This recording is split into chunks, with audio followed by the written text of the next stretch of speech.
हम बात करेंगे यूपी निकाय चुनाव की, जहां सीधे सीधे यहां पर बीजेपी को जीत मिली है। ब्रांड योगी हिट हो गए हैं। ये सीधे सीधे क्या यही मान लिया जाए कि योगी अब अपने आप में एक बड़े नेता के तौर पर उभर रहे हैं, और इस जीत के क्या मायने हैं, और गुजरात के चुनावों में भी क्या ये जीत मददगार साबित हो सकती है, और कांग्रेस आखिर कहां जाकर ठहर रही है, क्योंकि सबसे खराब प्रदर्शन कांग्रेस का ही रहा है। और समाजवादी पार्टी जो तंज कस रही थी कि भाई मुख्यमंत्री ने पूरी ताकत निकाल दी, उसकी भी हवा खराब होती नजर आ रही है। हालांकि बीएसपी ने रीगेन करा है, पर फिर भी उतना अच्छा प्रदर्शन नहीं करा है। तो ये चुनाव क्या कुछ कहता है, इस पर पूरा विश्लेषण होगा।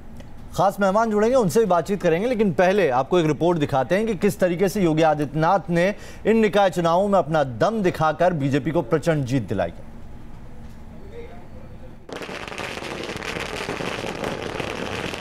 यूपी के निकाय चुनाव में और निखरा है कमल।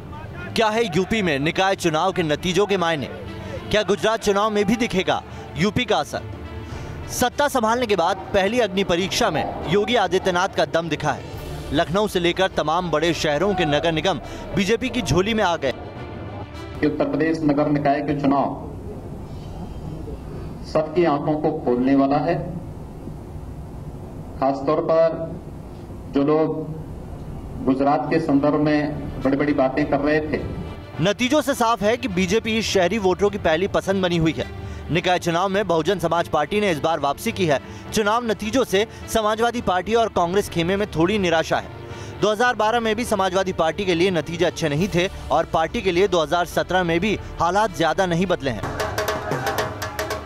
यूपी में 9 महीने बाद भी योगी आदित्यनाथ का जलवा कायम है। ऐसा क्यों है, इस पर सुब्रमण्यम स्वामी का बयान खास मायने रखता है। ये राम मंदिर बनेगा, ये विश्वास जग गया, और उसकी प्रतीक्षा में हम तो 2019 और उसके बाद 24 और उसके बाद 29, हम तो आगे 10 साल तो निश्चित जीतते रहेंगे।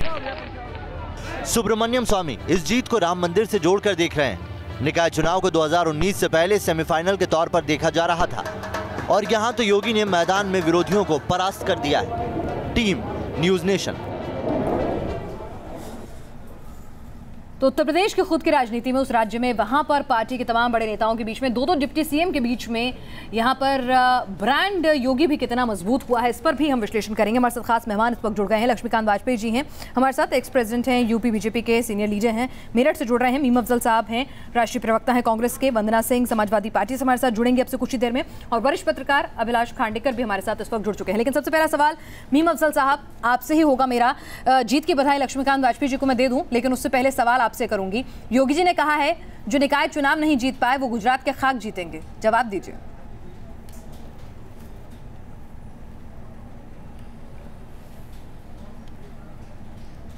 देखिए योगी जी पहले तो अपनी फिक्र करें। आपने कहा कि बड़ी भारी जीत उनकी हुई है। मैं आपको अभी साबित करता हूं कि उनकी भारी जीत नहीं हुई, काफ़ी बड़ी हार हुई है। अगर मैं देखा जाए, आप अपने घर में झांक लीजिए, उनको छोड़ दीजिए ना। आप उनके घर, आप उनके घर का वो संभालें, आप अपने घर का जवाब दीजिए ना। उन्होंने आपके घर पे सवाल पूछा है। अब आप वो मेरे घर में झांकेंगे तो मैं उनके घर में क्यों नहीं झांकूंगा? सर अमेठी बता दीजिए। नहीं, जब वो मेरे घर में झांकेंगे तो मैं उनके घर में क्यों नहीं झांकूंगा? आपको क्या एतराज है इस पर? चलिए अमेठी बता दीजिए। इस पर आप नहीं, आपको क्या एतराज है? एतराज नहीं है हमारा, सीधा मैंने मान लिया कि हम हार गए, हमने एक्सेप्ट कर लिया जी। यही सुनना चाह रहे हैं जी। मैं आपसे बहस करने तो नहीं आया हूं, मैं आपके सवालों का जवाब देना चाहता हूं। रखिए बिल्कुल अपनी बात। मैं आपके सवालों का जवाब देना चाहता हूं जी, लेकिन आप बीच में टोका टाकी करती हैं तो फिर कोई बात नहीं है। आप बोलिए, फिर मैं खामोशी इख्तियार कर लूंगा। नहीं मीम अफजल साहब आप बोलिए। देखिए पिछले चुनाव के अंदर, जिसके अंदर 400 में से 325 सीट हासिल की थी भारतीय जनता पार्टी ने, तो उसको 81% सीटें मिली थी उत्तर प्रदेश के अंदर। इस चुनाव में आप नगर निगम की बात कर रहे हैं जिसमें 14 जीते हैं, लेकिन 625 सीटें, 650 से ज़्यादा सीटें तो ओवरऑल टोटल थी, जिसका 50% पर भारतीय जनता पार्टी आगे है या जीती है। तो आपको ये देखना चाहिए कि वो 30%, 31% नीचे आ गई है। इसलिए मैं कहता हूं कि वो पास नहीं हुए हैं, वो फेल हुए हैं। चलिए लक्ष्मीकांत वाजपेयी जी, आप जो है वो कम हुआ है, ये कह रहे हैं। आगे आप देखेंगे, लेकिन ये जब कल इसकी कुछ डिटेल्स आएंगी, जब इसकी कुछ डिटेल्स आएंगी तो आप देखिएगा वोटों का परसेंटेज भी कम हुआ लक्ष्मीकांत भारतीय जनता पार्टी का। जीत की बधाई तो है। मीम अफजल साहब कह रहे हैं कि प्रचंड बहुमत जो आपका विधानसभा चुनावों में था, जो वोट परसेंटेज था, अगर उसका पूरा आकलन करें तो आप जीते नहीं हैं, असल मायनों में हारे हैं। जवाब दीजिए।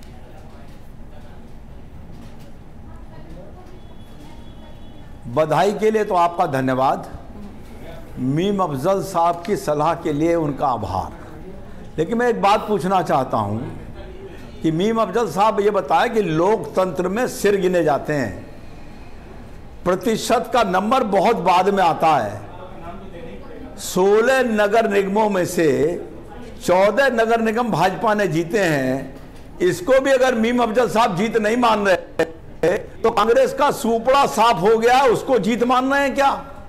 दूसरी बात, मीम अफजल साहब जरा ये मैं मान रहा हूं कि पिछली बार आप 12 में से 10 जीते थे, अब की बार आप 16 में से 14 जीते हैं। परसेंटेज यहां भी कम हुआ है आपका। बाद में क्या जीतेंगे तो उसमें क्या गलती कर रहे हैं? नहीं, एक मिनट, पिछली बार समाजवादी पार्टी हमारे मुकाबले पर थी जी, सरकार समाजवादी पार्टी की थी, भाजपा के कार्यकर्ता अपने दम पर 12 में से 10 नगर निगम जीते थे। अब की बार भी कार्यकर्ता अपने दम पर 16। चलिए, आपको जीत की बधाई है, लेकिन वंदना सिंह जी को भी इस चर्चा में जोड़ लेते हैं। समाजवादी पार्टी नेता हैं वंदना सिंह जी। यहाँ पर अखिलेश जी ने, मुझे याद है, ट्वीट करते हुए तंज कसा था कि मुख्यमंत्री जो हैं निकाय चुनावों में अपनी कैसी ताकत झोंक रहे हैं। मुख्यमंत्री ने ताकत झोंकी, नतीजे आपके सामने हैं। अखिलेश जी कुर्सी पर नहीं थे, फिर भी आराम कर रहे थे, नतीजे आपके भी सामने हैं।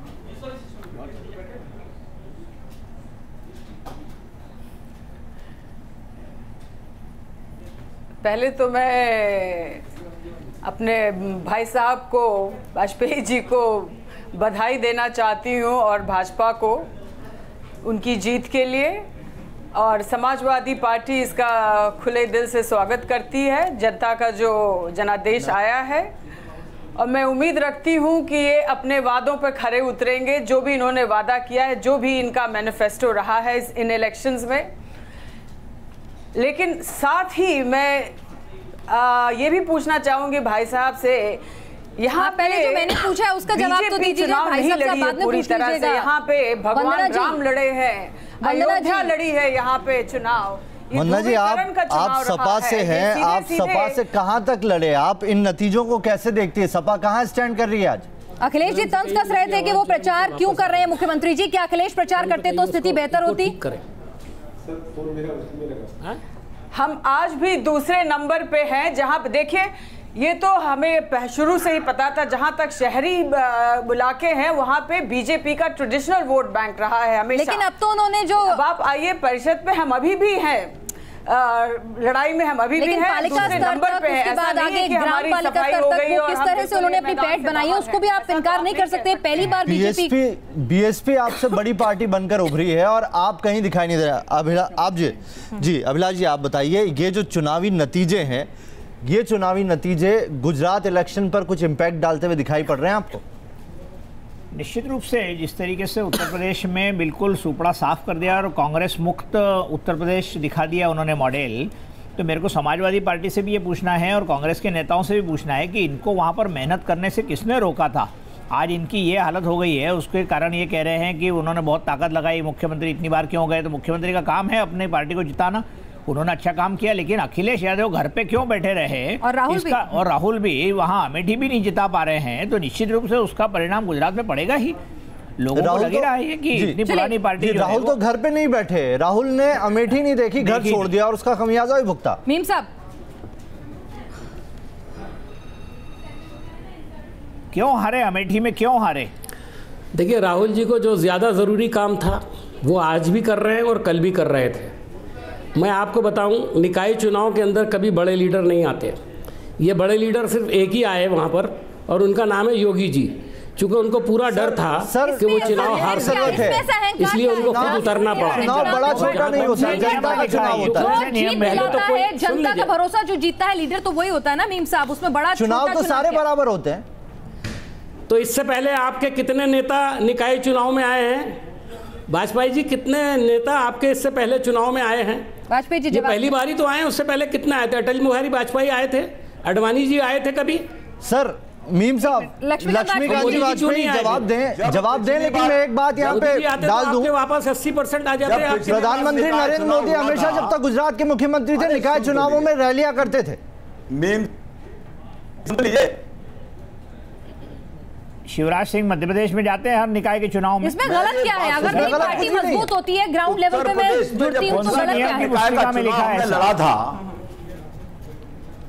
अरे अब ये सुन तो लीजिए। हाँ, बोलिए लक्ष्मीकांत वाजपेयी जी, बोलिए। मीम साहब आप सुन लीजिए, हमारे यहाँ हर नेता कार्यकर्ता है, हर नेता कार्यकर्ता पहले है, जो कभी पूर्व नहीं होता, बाकी पद पूर्व होते हैं। और कार्यकर्ता के नाते यदि संगठन ने योगी आदित्यनाथ जी माननीय मुख्यमंत्री को आदेश दिया तो उनको जहां आदेश दिया गया वहां वो गए, महेंद्रनाथ पांडे के आदेश को मानकर। दूसरी बात, पिछली बार हमने नगर निकाय का चुनाव लड़ा था, समाजवादी पार्टी की सरकार प्रदेश में थी। किसने रोका था समाजवादी पार्टी को भाजपा की सरकार होते हुए सड़क पर उतरकर संघर्ष करके नगर निकाय का चुनाव जीतने से? नहीं लड़े। अपनी कमजोरी को छिपाने के लिए अगर कोई तर्क कांग्रेस के और सपा के मित्र दे रहे हैं तो मैं उसे उचित नहीं मानता। स्वीकार करने के लिए हार, उनसे जवाब भी लेते हैं करके अगली बार मजबूत विपक्ष के रूप में सड़क पर आना चाहिए। हमको भी अच्छा लगेगा। लोकतंत्र में विपक्ष की आवश्यकता होती है। बहुत अच्छी बात आपने कही मीम साहब, आप भी अपनी स्पष्टवादिता के लिए हमेशा साफगोई के लिए जाने जाते रहे हैं। तो मैं आपसे ये जानना चाहूंगी कि अगर अमेठी भी हार जाती है कांग्रेस, एक अलग संदेश उससे जाता है। ठीक है, स्तर चुनावों का आप अपने हिसाब से आप देख सकते हैं, वो आपकी पार्टी की अपनी निजी सोच हो सकती है, लेकिन जिस प्रदेश में पार्टी एक अच्छा नहीं कर रही है एक लंबे अरसे से, तो वहां पर अपनी पकड़ बनाने के लिए अगर हम ग्रास रूट लेवल से कोशिश करते तो उसमें गलत क्या हो जाए? नहीं, और जरूरी नहीं है कि राहुल गांधी वहां पर कैंपेनिंग करते, उनकी नंबर बी टीम भी उन्होंने कुछ लीडर्स को तैयार किए होंगे जो अमेठी की देखभाल करेंगे। वो कहाँ थे? मीम साहब देखिए, जो हमारी गलती होगी हम उसकी समीक्षा करेंगे। हमारी हार हुई है, उसको हमने एक्सेप्ट किया है। ये अच्छी बात बोली। इससे ज्यादा मैं समझता हूँ कोई कहने की जरूरत नहीं है। चलिए मीम साहब, लेकिन मैं जो खास बात बताना चाहता हूँ, इस बार जो आपने कहा कि चीफ मिनिस्टर जो हैं खुद मैदान में उतरे, आपकी जो आवाज़ मुझे जो है ना इको वापस मुझको आ रही है, वो काफ़ी डिस्टर्ब हो रहा है, उससे मैं बात नहीं कर पा रहा हूँ। ज़रा अपनी टेक्निकल टीम को कहिए कि उसको ठीक करें। जी, मैं ये कहना चाहता हूँ कि पहला चुनाव है। अभी मध्य प्रदेश में चुनाव हुए थे, इससे पहले महाराष्ट्र में हुए थे जहाँ कांग्रेस जीती थी। किस लेवल के चैनल्स ने इसको नहीं दिखाया? ये प्री प्लान तरीके से आज के चुनाव को बाकायदा प्लान किया गया है, इसको पब्लिसिटी स्टंट के तौर पे इस्तेमाल किया जा रहा है। मैं बहुत सीरियस बात कर रहा हूँ, हो सकता है आपको भी बुरा लगे, इसलिए इस्तेमाल किया जा रहा है ताकि इसका फायदा भारतीय जनता पार्टी को गुजरात में मिलाए। वरना मैं आपको बता दूं, नेशनल इलेक्शन को छोड़ करके मैंने एक बार तो गुजरात में देखा कि जब अहमद पटेल का इलेक्शन हुआ तो उसको नेशनल इलेक्शन बना दिया आपने। और आज आपने कांग्रेस के पास शायद आजकल तर्क नहीं बचे हैं जो शायद इस तरह के कूतर्क दे रहे हैं, ज्यादा बड़ा बना दिया। या मीम साहब ये बताइए, मीडिया छोड़िए, मैं आपको ना तर्क नहीं है, आपके पास तर्क नहीं है, कमजोरी समझ में आ रही है आपकी। चलिए मीम साहब, कमजोरी समझ में आ रही है आपकी। मीम साहब आपसे कमजोरी समझ में आ रही है। जैसे आपने कहा कि आपकी पार्टी अपने विवेक से तय करेगी कि वो किसको भेजना चाहती है प्रचार के लिए और किसको नहीं, ऐसे ही ये मीडिया चैनलों का अपना विवेक है, वो किस खबर को किस तरह से कितना दिखाना चाहते हैं वो तो गुजरात भी तय करेगा। आप फिक्र क्यों करते हैं? बिल्कुल, अगर आप ये क्यों जताना चाहते हैं कि उत्तर प्रदेश हारे हैं तो गुजरात के अंदर भी हम हारेंगे?